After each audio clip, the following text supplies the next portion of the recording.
சண்டைக்கோழி serial நாளைக்கான எபிசோடில் என்ன நடக்க போகுதுன்னு பார்க்கலாம் வாங்க. அதுக்கு முன்னாடி என்னுடைய சேனலை நீங்கள் சப்ஸ்கிரைப் பண்ணலைன்னா மறக்காமல் சப்ஸ்கிரைப் பண்ணிக்கோங்க. பக்கத்தில் இருக்கிற பெல் பட்டனையும் ப்ரெஸ் பண்ணிக்கோங்க. மகா வந்துட்டு எப்படியாவது ஆர்கிவை மீட் பண்ணணும் அப்படின்னு சொல்லிட்டு ஃபயர் அலாம் அடிக்கிற மாதிரி பண்ண சொல்லி விக்கி கிட்ட சொல்லியிருப்பாங்க. விக்கியும் நேராக பாத்ரூமுக்கு போயிட்டு ஒரு இடத்துல வந்து லைட்டரை வச்சு அடிக்கிறாங்க. அடித்ததுமே வந்து ஃபயர் அலாம் வந்து அடிக்குது. ஃபயர் அலாம் அடித்த உடனே அந்த எம்டி வந்துட்டு அடித்து பிடிச்சி வெளியில் ஓடி வந்து எல்லாருக்கிட்டையும் ஃபயர் எந்திரிச்சு ஓடுங்க எல்லாரும் அப்படின்னு கத்திக்கிட்டே வெளியில் ஓடுறாங்க. அப்போ கரெக்டாக மகா அங்கே வந்து என்ட்ரி கொடுக்குறாங்க.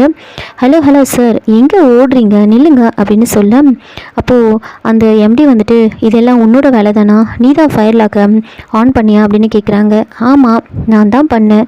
நான் உங்களை மீட் பண்ணுறதுக்காக வந்து வெயிட் பண்ணிகிட்ருக்கேன். ஏன்னா எவ்வளோ நேரமாக நீங்கள் வெயிட் பண்ண வச்சிங்க, நான் வந்ததுமே நீங்கள் பார்த்துருந்தா இப்போது இவ்வளோ தூரம் நடந்திருக்குமா சொல்லுங்கள் அப்படின்னு சொல்கிறாங்க. ஏன் இடத்துக்கே வந்து நீ இந்த மாதிரிலாம் பண்ணுறியா, நான் நினச்சேன்னா நீ இங்கேருந்து வெளியில் கூட போக முடியாது அப்படின்னு சொல்ல, அதுக்கு மகா வந்துட்டு உங்களை மேலேருந்து கீழே வரவுக்கே தெரிஞ்ச எனக்கு இங்கேருந்து வெளியில் போக தெரியாதா என்ன, எனக்கு உங்ககிட்ட கொஞ்சம் பேசணும், ஒரு சில விஷயத்தெல்லாம் கேட்கணும், அதுக்கு நீங்கள் உண்மையாக பதில் சொன்னால் போதும் அப்படின்னு கேட்குறாங்க. அதுக்கு அவங்க வந்துட்டு அதெல்லாம் முடியாது அப்படின்னு சொல்ல, இங்கே பாருங்கள், இந்த மாதிரிலாம் பண்ணிகிட்டு இருந்தீங்க, இப்போது ஃபயர் அலாம் தான் அடிச்சுது, இன்னும் கொஞ்சம் நேரத்தில் ஆஃபீஸே வந்து எரியும் அப்படின்னு சொல்கிறாங்க. அது கேட்டு அந்த எம்டி வந்துட்டு சரி என்ன பேசணும் சொல்லு அப்படின்னு கேட்குறாங்க. அப்போது மகா வந்துட்டு இங்கே கொஞ்சம் க்ரௌடாக இருக்குது, நம்ம உங்கள் கேபினில் போய் பேசலாமா அப்படின்னு சொல்லிட்டு அவங்க கேபின்கே போயிட்டு பேசுகிறாங்க. நேராக மகா கேபின்குள்ளே போனதுமே கால் மேலே கால் போட்டு உட்காந்துருவாங்க. அந்த ஆர்கே வந்துட்டு அப்படியே நின்றுட்டுருப்பாங்க. அப்போது மகா வந்துட்டு உட்காருங்க அப்படின்னு சொல்கிறாங்க. இல்லை பரவாயில்ல, என்ன கேட்கணுமோ கேளு, நான் நிற்கிறேன் அப்படின்னு சொல்ல, பரவாயில்ல, தப்பு பண்ணவங்க நின்று தான் பதில் சொல்லணும், நீங்கள் நின்றுக்கிட்டே இருங்க அப்படின்னு சொல்கிறாங்க. அதுக்கப்புறமா மகா சொன்னதும் வந்து அந்த எம்டி வந்து உட்காந்துருவார். அப்போது மகா எடுத்த உடனே நீங்கள் விக்ரம்க்கு எந்த ஒரு கடனும் கொடுக்கல தானே, உங்ககிட்ட எப்போ கடன் வாங்கினாரு அப்படின்னு கேட்குறாங்க. அதுக்கு அந்த எம்டி வந்துட்டு ஓஹோ, இதை கேட்குறதுக்கு தான் இவ்வளோ தூரம் வந்தியா, சரி வேற என்ன கேட்கணும் கேளு அப்படின்னு சொல்ல, அதுக்கு மகா வந்துட்டு இன்னும் நான் கேட்டதுக்கே நீங்கள் பதில் சொல்லலை அப்படின்னு சொல்கிறாங்க. அதுக்கு அந்த எம்டி நீ என்ன கேட்டாலும் என்கிட்ட ஒரே ஒரு பதில் தான், அதனால் நீ என்னெல்லாம் கேட்கணுமோ லைனாக கேட்டுரு, கடைசியாக நான் அந்த பதிலை வந்து சொல்கிறேன் அப்படின்னு சொல்கிறாங்க. அதுக்கப்புறமா மகா வந்துட்டு நீங்கள் பெரிய ஃப்ராடு அப்படின்னு எல்லாரும் சொன்னாங்க, ஆனால் இவ்வளோ பெரிய ஃப்ராடுன்னு எனக்கு தெரியாதுப்பா அப்படின்னு சொல்ல, மகா நீ கற்றுக்குட்டி, இங்கே பாரு, நான் பண்ணுற எல்லா ஃப்ராடு தனமும் வந்து எல்லாருக்கும் தெரிகிற மாதிரி தான் பண்ணுவேன், அதுவும் சட்ட ரீதியாக தான் பண்ணுவேன், என்னை பற்றி எல்லாருக்குமே தெரியும், நான் சேர்த்து வச்சுருக்கிற பணம் காரு பங்களான்னு இப்படி எல்லாமே வந்து ஃப்ராடு தனம் பண்ணி தான் சேர்த்துருக்கேன் அப்படின்னு வெளிப்படையாகவே பேசுகிறாங்க. அப்போது மகா வந்துட்டு விக்ரம் உங்ககிட்ட எப்போ கடன் வாங்கினாரு, நீங்கள் விக்ரம்க்கு 40 கோடி கடன் கொடுத்ததா சொன்னது பொய், அதே மாதிரி அந்த கடனை திருப்பி கொடுக்கலன்னு சொல்லி கோர்ட் ஆர்டர் வாங்கினதும் பொய், ஆஃபீஸ்க்கு சீல் வச்சதும் பொய் அப்படின்னு சொல்ல, அதுக்கு அந்த எம்டி வந்துட்டு சிரிச்சிட்டு பரவாயில்லையே கண்டுபிடிச்சிட்டியே, ஆனால் கோர்ட் ஆர்டர் வாங்கினது நிஜம், ஆஃபீஸ்க்கு சீல் வச்சதும் நிஜம், நான் தான் ஏற்கனவே சொன்னேன்ல, நான் எது பண்ணுறதா இருந்தாலும் சட்ட ரீதியாக தான் பண்ணுவேன் அப்படின்னு சொல்கிறாங்க. அதை கேட்டு மகா வந்துட்டு அப்போது விக்ரம் உங்ககிட்ட எந்த ஒரு கடனும் வாங்கலை அப்படி தானே அப்படின்னு கேட்க, அதுக்கு அவங்க வந்துட்டு ஆமாம், சத்தியமாக சொல்கிறேன், உன் மேலே சத்தியமாக சொல்கிறேன், விக்ரம்க்கு நான் ஒரு ரூபா கூட கடனாக கொடுக்கல, ஆனால் இதெல்லாம் கோர்ட்டு நம்பாதே, ஏன்னா நான் வச்சுருக்கிற டாக்குமெண்ட் அந்த அளவுக்கு ரெடி பண்ணியிருக்கேன் அப்படின்னு சொல்கிறாங்க.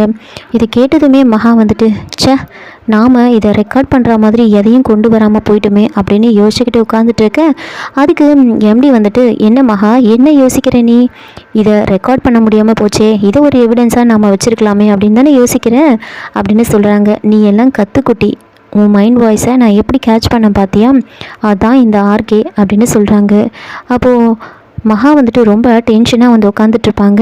இதுக்கு மேலே உன்னால் எதுவுமே பண்ண முடியாது, உனக்கு பழசெல்லாம் மறந்து போயிடுச்சு அப்படின்னு தெரிஞ்சுக்கிட்டு தான் நானும் நந்தினி மேடமும் பார்ட்னர்ஷிப் போட்டு இதில் இறங்கியிருக்கோம், இப்போது பாதி தூரம் தாண்டி வந்துட்டோம், இதுக்கப்புறம் உன்னால் எதுவும் பண்ண முடியாது, இப்போது ஆஃபீஸை சீல் வச்சுட்டோம், அதுக்கப்புறமா அந்த ஆஃபீஸை என்னோட பேருக்கு மாற்றிடுவேன்.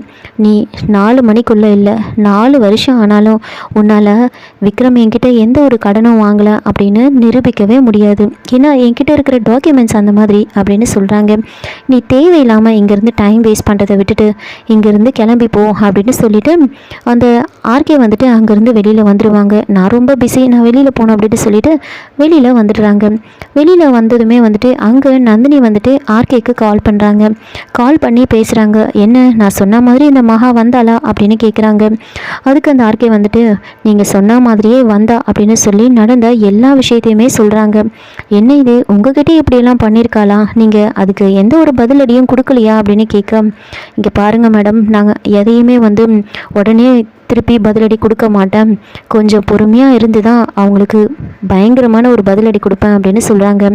அவளை என்ன பண்ணுறன்னு மட்டும் பாருங்கள் அப்படின்னு சொல்ல, அதுக்கு நந்தினி வந்துட்டு இங்கே பாருங்கள், அந்த மகா வந்துட்டு கண்டிப்பாக என்ன வேணாலும் பண்ணுவா அப்படின்னு சொல்லிட்டு இருக்காங்க. அப்போது அந்த எம்டி ஆர்கே வந்து எந்திரிச்சு வெளியில் வரும்போது மகா வந்து அவர்கிட்ட என்ன சொன்னாங்க அப்படின்னு நந்தினி கிட்ட வந்து சொல்கிறாங்க. அந்த எம்டி வந்துட்டு உன்னால் எதுவுமே பண்ண முடியாது அப்படின்னு சொல்லிட்டு எந்திரிச்சு வரும்போது மகா அந்த எம்டி கிட்ட வந்து சேலஞ்ச் பண்ணியிருப்பாங்க. இங்கே பாருங்கள், நான் எப்படி நீங்கள் வந்து விக்ரம்க்கு எந்த ஒரு கடனும் வாங்கலை அப்படின்னு நிரூபிக்கிறேன்னு மட்டும் பாருங்கள். நீங்களே 4 மணிக்குள்ளே அந்த ஆஃபீஸோட சீலை உடச்சி விக்ரமோட ஆஃபீஸை ஓப்பன் பண்ண வைப்பீங்க. அதே மாதிரி அந்த டாக்குமெண்ட்ஸ் எல்லாம் எடுத்துகிட்டு போய் விக்ரம் கிட்ட கொடுத்து விக்ரம் கிட்ட உங்களை வந்து சாரி கேட்க வைப்பேன். நான் இது நடக்குதா இல்லையான்னு மட்டும் பாருங்கள், கண்டிப்பாக நான் வந்து நிரூபிப்பேன் அப்படின்னு சொல்கிறாங்க. அப்படியா, உன்னால் முடிஞ்சதை நீ பார்த்துக்கோ அப்படின்னு அந்த எம்டி வந்து சொல்லிட்டு வந்திருப்பாங்க. இந்த விஷயத்த நந்தினி கிட்ட வந்து சொல்கிறாங்க. அதை கேட்டு நந்தினி வந்துட்டு பழசெல்லாம் மறந்துட்டா கூட விக்ரம் அவளோட புருஷன் அப்படின்ற நினப்பு அவளுக்கு இருக்குது. அதனால் விக்ரம்காக அவள் என்ன வேணாலும் பண்ணுவாள். அதனால் நீங்கள் அவகிட்ட கொஞ்சம் உஷாராகவே இருக்கணும், அவள் ஒரு பொம்பளை சிங்கம் அப்படின்னு சொல்கிறாங்க. அதுக்கு அந்த எம்டி வந்துட்டு மேடம் அதெல்லாம் நீங்கள் பயப்படாதீங்க, அவளால் எதுவுமே பண்ண முடியாது அப்படின்னு சொல்ல, அவளை நான் என்ன பண்ணுறேன்னு மட்டும் பாருங்கள் அப்படின்னு சொல்லிட்டு இருக்காங்க. அதுக்கு நந்தினி வந்துட்டு நீங்கள் அவளை எதுவுமே பண்ணக்கூடாது, 4 மணி வரைக்கும் நீங்கள் பொறுமையாக இருங்க, 4 மணி வரைக்கும் வெயிட் பண்ணி பார்த்துட்டு அவளை நான் இந்த வீட்டை விட்டு வெளியில் துரத்துவேன். அவளை வீட்டை விட்டு வெளியில் துரத்துனதுக்கு அப்புறமா வந்துட்டு நீங்கள் என்ன வேணாலும் அவளை பண்ணிக்கோங்க, அதை பற்றி எனக்கு கவலை கிடையாது அப்படின்னு சொல்லியிருப்பாங்க. அதுக்கு அந்த எம்டி வந்துட்டு சரி ஓகே நான் அதே மாதிரியே பண்ணுறேன் அப்படின்னு அவங்க வந்து சொல்கிறாங்க. அப்போது நந்தினி வந்துட்டு நீங்கள் அமைதியாக இருந்தால் மட்டும் பத்தாது, நீங்கள் எங்கே இருக்கீங்க அப்படின்னு கூட அவளுக்கு தெரியக்கூடாது அப்படின்னு சொல்கிறாங்க. அதனால் அந்த ஆர்கே வந்துட்டு என்ன சொல்கிறாங்கன்னா, எனக்கு ஒரு கெஸ்ட் ஹவுஸ் இருக்குது, நான் அங்கே போயிட்டு தங்கிக்கிறேன், 4 மணிக்கு மேலே நான் வரேன் அப்படின்னு வந்து சொல்லியிருப்பாங்க. நந்தினியும் சரி ஓகே அதே மாதிரியே இருங்க, 4 மணிக்கு மேலே அந்த மகாவை நான் வீட்டை விட்டு வெளியில் துரத்திட்டு உங்களுக்கு கால் பண்ணி சொல்கிறேன், அதுக்கப்புறம் அவளை நீங்கள் என்ன வேணாலும் பண்ணுங்கள் அப்படின்னு சொல்கிறாங்க.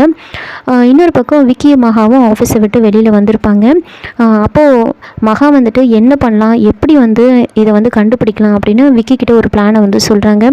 விக்கி அதை கேட்டு மேடம் இதெல்லாம் ஒர்க் அவுட் ஆகுமா, நாளைக்கு இந்த விஷயம் வெளியில் தெரிஞ்சால் நாம் போலீஸில் மாட்டிப்போம் மேடம், என்ன பண்ணுறது அப்படின்னு கேட்குறாங்க. இப்போ நாம் எதுவும் பண்ண முடியாது, அவன் பண்ண தப்பை வந்து நம்மக்கிட்ட ஒத்துக்கிட்டான், ஏதாவது நாம் ரிஸ்க் எடுத்து பண்ணால் மட்டும்தான் வந்து நம்ம ஆஃபீஸை காப்பாற்ற முடியும் அப்படின்னு சொல்கிறாங்க. விக்கி கிட்டேருந்து ஃபோனை வாங்கி மகா வந்து போலீஸ்க்கு வந்து ஃபோன் பண்ணுறாங்க. இன்னொரு பக்கம் ஜோதி வந்து நந்தினி கிட்ட வந்து விக்ரம் நீ பெத்த பிள்ளையா இல்லைனா கூட நீ வளர்த்த பிள்ளை தானே, அவன் மேலே உனக்கு கொஞ்சம் கூட பாசம் இல்லையா, இந்த மாதிரிலாம் வந்து பண்ணிட்டு இருக்கே நீ அப்படின்னு ரொம்ப கோபமாக பேசுகிறாங்க. இப்போவே நான் உன்னை பற்றி வந்து விக்ரம் மாப்பிள்ளைக்கிட்ட சொல்ல போகிறேன் அப்படின்னு சொல்ல, போய் சொல்லு, நீ என்ன சொன்னாலும் விக்ரம் அதை நம்ப மாட்டான், அவன் வந்து என்னை அந்த அளவுக்கு என் மேலே வந்து பாசமாக இருக்கான் அப்படின்னு சொல்லிட்டு இருக்காங்க. விக்ரம் அந்த மழையிலே வெளியவே வெயிட் பண்ணிட்டுருக்காங்க. டைம் வந்து 3 o'clock ஆகிடும். அப்படியே மழையிலே நினச்சிக்கிட்டு நின்றுட்டுருக்காங்க. இதோட இந்த எபிசோடை வந்து முடிச்சிருக்காங்க. என்னோட ரிவ்யூ பிடிச்சிருந்தால் லைக் பண்ணுங்கள், மறக்காமல் சப்ஸ்கிரைப் பண்ணுங்கள். தேங்க்யூ.